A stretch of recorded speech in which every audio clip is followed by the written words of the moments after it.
God grant me the serenity to accept the things I cannot change, the courage to change the things I can, and the wisdom to know the difference. Just for today. May 22nd. Symptoms of a spiritual awakening. The steps lead to an awakening of a spiritual nature. This awakening is evidenced by changes in our lives. Basic text, page 48. We know how to recognize the disease of addiction. Its symptoms are indisputable. Besides an uncontrollable appetite for drugs, those suffering exhibit self-centered, self-seeking behavior.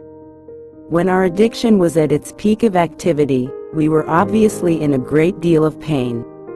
We relentlessly judged ourselves and others, and spent most of our time worrying or trying to control outcomes.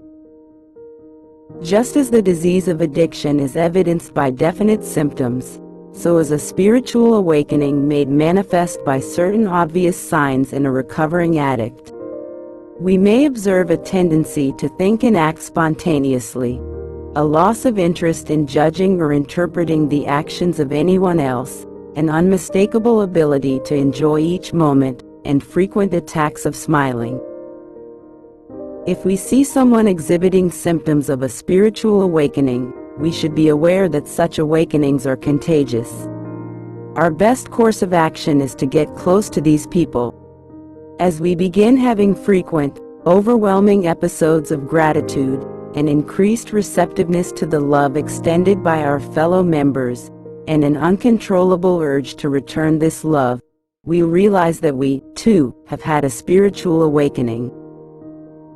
Just for today, my strongest desire is to have a spiritual awakening.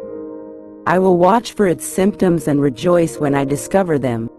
God grant me the serenity to accept the things I cannot change, the courage to change the things I can, and the wisdom to know the difference.